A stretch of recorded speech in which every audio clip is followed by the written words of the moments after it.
We live in a world where the powerful, the rich, and the famous are in control. We hope our leaders will make our lives better, but unfortunately, sometimes they make poor decisions. That's not new, and in the days of Moses, when the Israelites were enslaved in Egypt, they too were dealing with a powerful leader who clearly did not have their best interests in mind. And God was about to show that leader who was really in charge.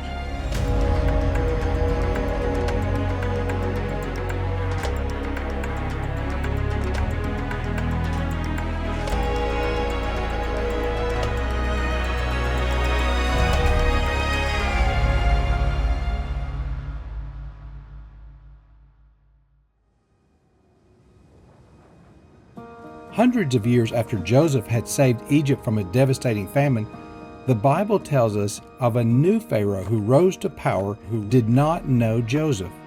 He was afraid the Israelites would get too strong and rebel against the Egyptians, so he enslaved them and forced them into hard labor.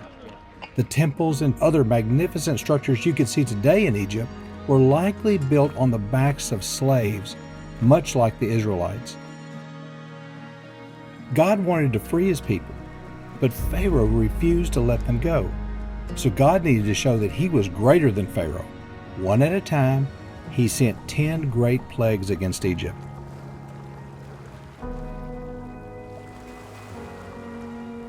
I'm sailing on the Nile River right now. Just look around. This river is big and it's important to Egypt today, just like it was to the Egyptians in Moses' day. The first plague, turning the water into blood, would have impacted the Egyptians in a big way. The Nile River, the longest river in the world, was Egypt's lifeline to growing food and farming. Just think, they couldn't water their crops. They couldn't provide water for their livestock or even have water for themselves to drink because God turned the entire Nile River to blood. God was showing his power over nature, and in every plague to follow, he would show Pharaoh, his magicians, and the Egyptian people that he, the king of the universe, was more powerful than the Pharaoh of Egypt. Remember, the Egyptians looked at their pharaohs as being one of their gods and the one who provided order in the land. Now God was bringing disorder to Egypt to show who was really in charge. He brought frogs and flies and locusts and darkness powerfully to do his will. He could bid them stop at his word. He could even command where they would and would not occur. Notice something interesting in Exodus chapter 9. One of the plagues was boils. And in verse 11 it says the magicians could not stand before Moses because of the boils. Up until this point, the magicians had tried to replicate some of the plagues with some minor success.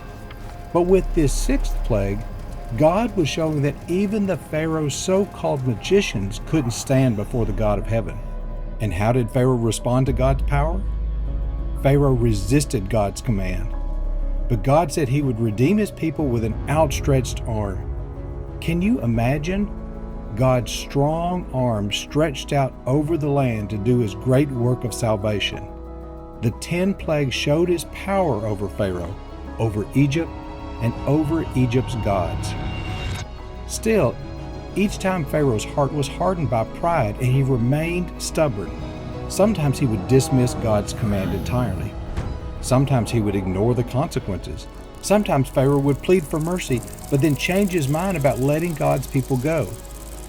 Other times, he would try to compromise with God, offering a little obedience instead of complete obedience. In the end, God brought complete punishment on Pharaoh into the land of Egypt. Because Pharaoh wouldn't let his people go, God brought death to the children of Egypt. Not just the people, but the livestock as well.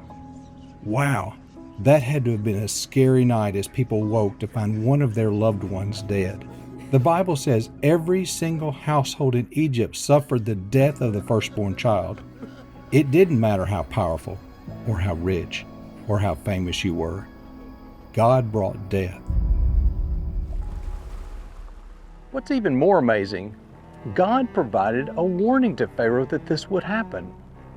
Moses told Pharaoh in advance that he would do this if he didn't let God's people go. Just like Pharaoh, we're given warnings that bad things will happen if we don't obey God. Have you found yourself at times hardening your heart, being stubborn because you think your way is better? Ignoring the consequences of disobeying God? Trying to compromise with God so that you can still have it your way? We need to have a soft heart, ready to hear God's instruction and ready to obey Him completely. God doesn't want us to suffer punishment. He wants us to find joy in obeying Him. In the end, we need to realize that God is in control and He is more powerful than us, more powerful than any of the rulers of the present world.